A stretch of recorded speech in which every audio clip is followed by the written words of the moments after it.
Olá, meu amigo, minha amiga, sejam bem-vindos a mais um Portal do José, fechando mais uma semana que foi repleta de acontecimentos muito importantes na vida política, na vida econômica aqui do nosso país. Muitos desses acontecimentos provocam muitas inquietações, a gente fica às vezes super indignado, a gente fica com raiva, a gente fica querendo pressa na solução de algumas questões e fica também com uma série de interrogações. Mas eu gostaria de chamar a sua atenção para um outro aspecto, né? E aí é só voltar um pouco o tempo aqui no nosso país, que você vai concluir que hoje nós estamos vivendo uma situação infinitamente superior, infinitamente mais civilizada do que aquela que nós estávamos vivendo. E certamente, se essa gente, com todo o banditismo que eles fizeram, se eles conseguissem manter o Bolsonaro no poder, hoje, ao invés de a gente estar discutindo algumas situações dentro desse campo civilizado, a gente estaria ali repleto de temores de situações que afetam a nossa vida no cotidiano. Só para citar um exemplo, nós hoje não estaríamos vendo se a indicação que Lula está fazendo de Zanin para ocupar uma vaga no Supremo Tribunal Federal, se ela fere princípio de impessoalidade, se ela pode ser feita assim mesmo, se ela está correta, se ela não está. A gente estaria discutindo um personagem indicado por Bolsonaro. E aí você consegue imaginar dentro do bolsonarismo qual figura poderia estar agora ameaçando, né, ir também para o Supremo Tribunal Federal para fazer o quê? Além das outras todas destruições que nós teríamos aqui no nosso país mais aprofundadas. Isso teve uma grande parada com a eleição que nós conseguimos ajudar a mudar o nosso destino, com o nosso destino aqui no nosso país,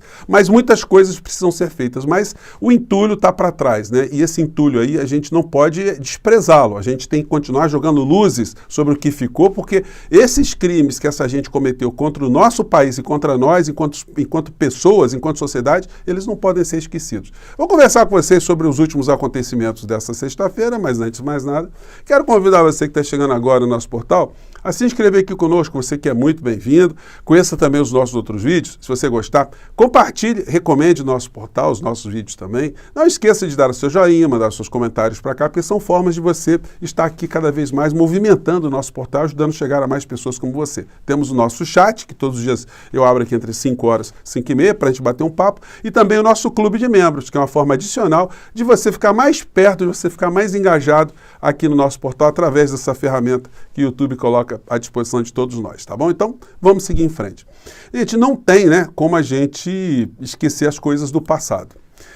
Hoje, reapareceu das trevas o ex-presidente da República, que está sem falar nada, nunca mais fez live, enfim. Ele só está ali conversando com gente próxima dele para saber qual será o destino dele. Se a cadeia vai chegar rápido, vai chegar a médio prazo, se ele consegue escapar e do que ele consegue escapar no final da história.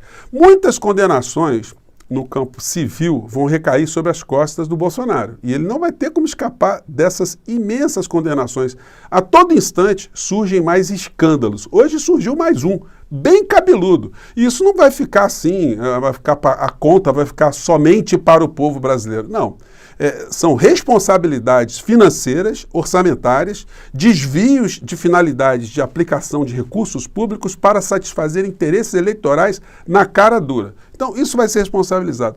Eu nem vou colocar aqui para vocês as falas do Bolsonaro, mas ele deu uma entrevista hoje rapidamente, quando ele estava saindo lá do Palácio do Governo, lá de São Paulo, dizendo que se ele for cassado vai ser uma grande injustiça, porque ele tem muito que contribuir com o Brasil, enfim, que o Brasil não pode virar uma Nicarágua, coisas e que tais, e que ele nunca fez nada, ele não tem nenhuma corrupção, né?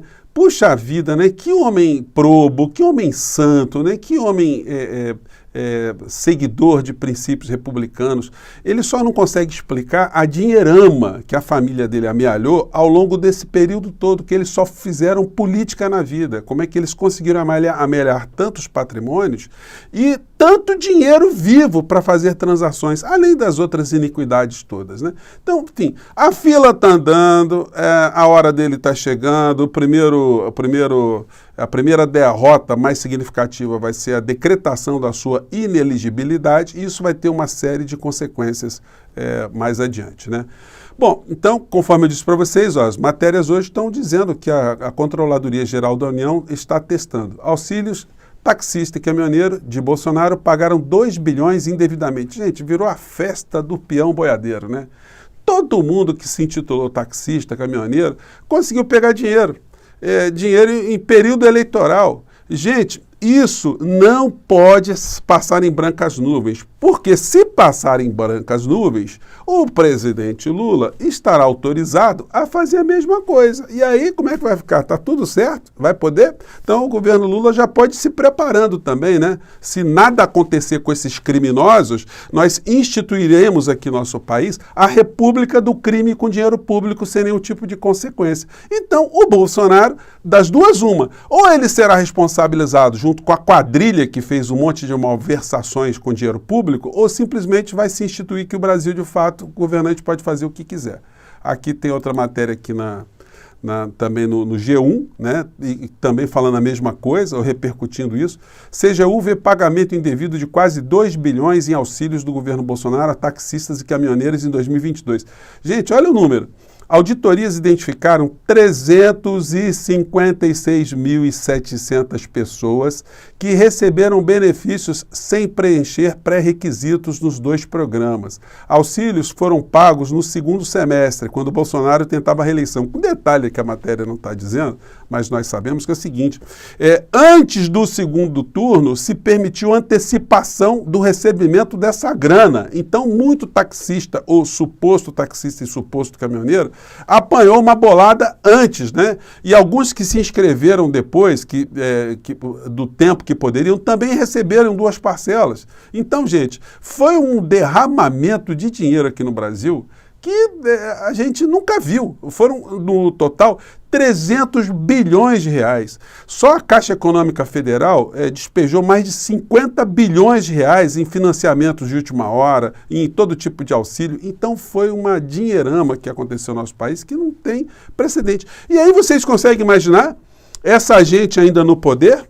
Então, ter tirado essa gente do poder foi pouca coisa? É bem verdade que nós estamos vendo agora o senhor Arthur Lira posando de imperador perpétuo do nosso país. Mas, como toda pessoa que tem um rabo muito longo, né, uma capivara muito grande, repleta de crimes, a conta está chegando para ele também. Ele se colocou de uma posição muito frontal, ele está achando que nada aconteceria com ele, e agora os fios da meada começam a ser puxados. Porque esses seus parceiros políticos que estão sendo presos com a dinheirama muito grande, eles vão ter que dizer como é que essa dinheirama apareceu. E os processos todos que a Lira conseguiu abafar em Alagoas, eles estão vindo agora à tona também para a sociedade brasileira de uma maneira geral, embora os grandes veículos de comunicação sempre deem algum tipo de proteção aos representantes dos interesses econômicos dentro do Congresso Nacional. Eles ficam absolutamente imunes, né? Exceto quando tem alguém que quebra algum acordo, alguém que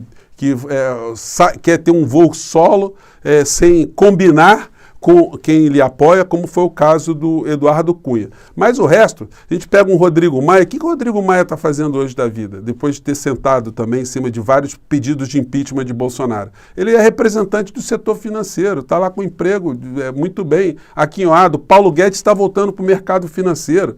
Todos os abutras que estão ali dentro do Banco Central, quando terminarem o mandato, vão voltar para o mercado financeiro. É a porta giratória, onde essas pessoas vão se locupletando e vão ganhando a proteção dos grandes veículos de comunicação e, institucionalmente, a proteção do próprio Congresso Nacional e também da Procuradoria-Geral da República. Então, quanto mais os assuntos que nós estamos vendo hoje, né, forem reverberados, mais a gente tem condição de cobrar e de fazer com que a realidade mude aqui no nosso país. Bom, ainda sobre a questão do Zanin, e que tem a ver com muitas coisas que vão acontecer na justiça aqui no nosso país, até o Bolsonaro, vejam só, ele fez uma declaração com a qual todos nós iremos concordar. Né? Ele diz o seguinte: Bolsonaro após Lula escolher Zanin para a STF. Competência do presidente. Ele disse o óbvio, então a gente tem que concordar com o óbvio, né? A indicação para ministro da Suprema Corte aqui no nosso país é uma indicação do presidente da República. Bom, e eu vou explicar um pouquinho mais como é que acontece em outros países, né? Aí Moro fez aqui, como sempre, né, uma declaração fora da curva. Moro sobre a indicação de Zanin. Lula disse na campanha que a STF não é lugar para amigos. Gente, há uma diferença muito grande entre você indicar um amigo pessoal, alguém que frequenta a sua casa, de você indicar um profissional que cuidou de um assunto muito importante na sua vida. que pode até vir a ser o seu amigo, né? Até mais cedo eu coloquei aqui para vocês o que pensa Zanin sobre as pautas progressistas, o que ele pensou sobre aborto, sobre a união de pessoas do mesmo sexo, sobre agrotóxicos, o que ele pensa de entregar às empresas nacionais, o que ele pensa das privatizações picaretas que aconteceram aqui no nosso país. Nós não sabemos, nós só sabemos que ele é uma pessoa que foi um profissional excepcional, que cuidou da questão envolvendo o presidente da República atual, e que se não fosse ele, se ele não tivesse tido uma precisão técnica, um empenho tão grande, todas as situações que nós estamos vivenciando hoje não estariam sendo possíveis de estarem acontecendo. Então, é um personagem que fez um papel importante no âmbito do jurídico aqui do nosso país, ou no campo da justiça, né? E conseguiu essa projeção. Eu disse mais cedo para vocês que não existe indicação que seja absolutamente impessoal. Todas as pessoas que ocupam aqui no Brasil, em outras partes do mundo, uma posição nas suas supremas cortes, são fruto de articulações políticas. O nosso modelo copiou o modelo norte-americano. Isso aconteceu lá, só para fazer um breve resumo, porque quando eles conseguiram fazer a independência deles em relação à Inglaterra, a classe dirigente norte-americana falou, vamos criar agora um país, vamos instituir aqui os poderes, mas é o seguinte, esse negócio de democracia plena também não vai dar, né? Porque nós somos os poderosos, nós somos os super ricos aqui nesse torrão de terra, não vamos abolir escravidão, porque tem muita gente que está ganhando dinheiro com escravos aqui nos Estados Unidos, então vamos fazer os 3 poderes e vamos fazer o seguinte, vamos criar uma Câmara de Deputados, onde algumas pessoas poderão ter mais acesso, mas o Senado não, o Senado vai ser só uma casa de representação de quem tem muito dinheiro. E quando tiver algum tipo de conflito, esses conflitos do ponto de vista do Estado americano serão julgados por uma Suprema Corte. E essa Suprema Corte, quem indicará os ministros, também será o presidente da República, que será fruto de todas as nossas articulações políticas e também representante desse poder aqui nos Estados Unidos. Então, o Brasil copiou esse modelo.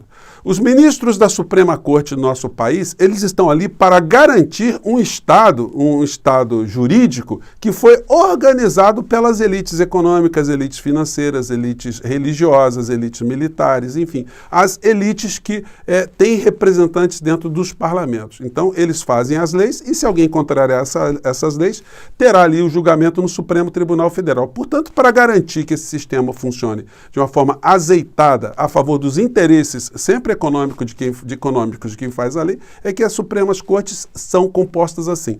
Mas isso acontece também na França, isso acontece na Itália, isso acontece em Israel, isso acontece na Índia, de modos diferentes. Na França, 50% dos ministros da Suprema Corte são indicados pelo Senado e 50% pela Câmara. Na Itália, 1/3 pela Câmara Federal, ou pela Câmara, outro pelo Senado e outra parte pelo próprio Judiciário. E aí você vai tendo várias configurações, de cabeça nem me lembro, mas são muitas configurações. Na Alemanha também, 50% indicados pelo Senado e 50% pela Câmara. Então, todas as indicações, de alguma forma, são pessoais. Não existe concurso público para ministro de Suprema Corte em lugar nenhum do mundo. Então, o que a sociedade tem que fiscalizar é se o perfil da pessoa que está sendo indicada pelo presidente da República soma para o país ou não soma para o país. Mas essa é uma questão de difícil julgamento das massas, né? As massas fazerem um julgamento se alguém que está sendo indicado para a Suprema Corte é importante ou não é importante para o país e para os interesses da sociedade, para os interesses previstos ali na Constituição do nosso país, né? Então, gente, não tem romantismo nessa história. É prerrogativa do presidente da República. O critério aí, por mais que ele seja repleto de conhecimentos jurídicos do indicado, ele também tem uma pitada de pessoalidade, de confiabilidade. Certamente o presidente Lula aprendeu a conhecer também o que pensa Zanin sobre uma série de situações e não é por outra razão que ele está muito seguro de fazer essa indicação. E ele tem experiências muito importantes de ter indicado algumas pessoas e não terem funcionado, e algumas outras funcionaram, né? Então, enfim, gato escaldado tem medo de água fria. Nós vamos ver em breve aí como será o senhor Zanin na sabatina e certamente ele vai passar e vai ser será ministro do Supremo Tribunal Federal. Gente, eu fico por aqui. Mais uma vez, um grande abraço. Até o nosso próximo encontro e a fila continua a andar. Tchau!